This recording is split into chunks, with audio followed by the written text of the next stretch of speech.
I'd only read the pilot when I first got it, and the first question was, where is this going to go, and what are we doing with this character? Because if you look at episode 1 Marcus, he's very, very different to episode 10 Marcus, and I like that journey, and I'm really proud that we got to tell that story. I mean, initially I was quite reticent to play that kind of antagonist kind of character, at least in the beginning. And part of my questions and my first few questions were, okay, what is this setting up? How are we telling the story? Why is he behaving in this awful way? And where is it going? And I'm so thrilled with where they decided to go with it, because I read it and I go, oh man, he's mean. He's not cool. And then my second thought was, I know so many guys like this. I just can count on the top of my hands, just go, okay, yeah, I get it. He's real. And then the final thing, when I kind of learnt where it was going, was just to be able to show that journey, and to be able to show that, so show young men that your behavior has repercussions. You should treat women with respect, and what happens when you don't. And the point where Marcus kind of realizes how he's been treating Ginny is really seriously affecting her, I think is an important message for young men to look at, and to sort of look at their own behavior and provide an example of what not to do. That first table read was probably the moment where we all kind of, we heard the story out loud for the first time. We got to be in a room with each other together, and we got to sort of really explore that chemistry with each other at the very beginning, so that we could all convincingly play family members and mates. And it was that moment of camaraderie, I think. It was a constant discussion on set. You know, you always come to set with a bunch of ideas, and all ranging from quite grounded to over the top. And you find, and the way I like to work is I like to find that middle ground with the director, with the other actors, what the actual scene is going to be on the day, because other actors bring different ideas and other directors bring other ideas, and it's about what works well together. And you've quite often just got to let stuff go and go, okay, well, that wasn't exactly how I'd planned it, but this is way funnier and this is way better. And I found myself quite often thinking back to my days on Happy Together, because that was my first time really doing just a straight comedy. I'd done Neighbours, which was, that soap opera. You're living in heightened circumstances all the time, always. So if it's funny, it's really funny. If it's dramatic, it's really dramatic. If it's, there's not much, that you try and provide as much light and shade as you can. Whereas, doing Happy Together, it was like, okay, there's a method to this. There is a sense of timing. There is a sense of delivery. There is a sense of maybe you have a funny idea, but it steps on someone else's joke.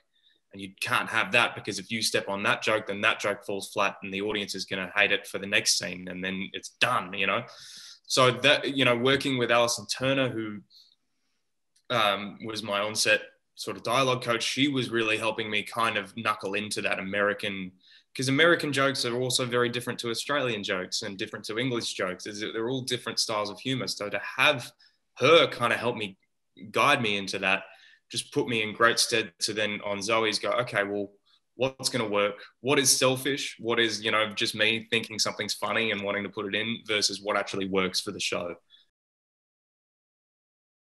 Mine was very different to the show.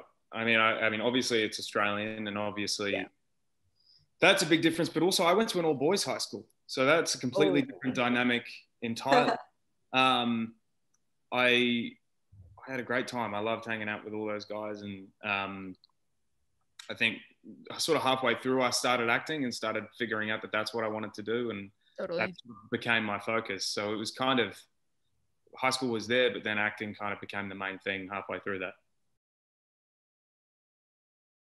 For Marcus, it's all about Ginny. That's all he cares about. As soon as she comes into his life, it's, I'm just going to be in your life. That's it now.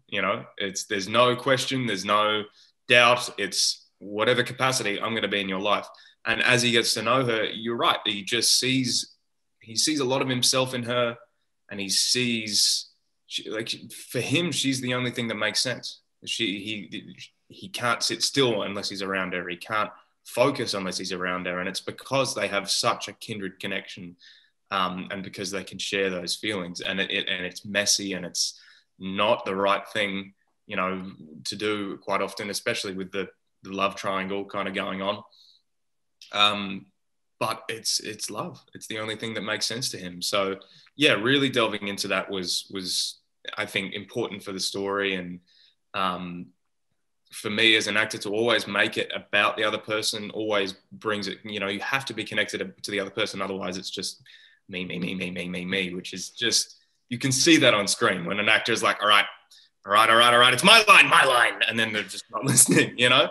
To make it about the other person is imperative. And so for Marcus, it's just all about Jenny.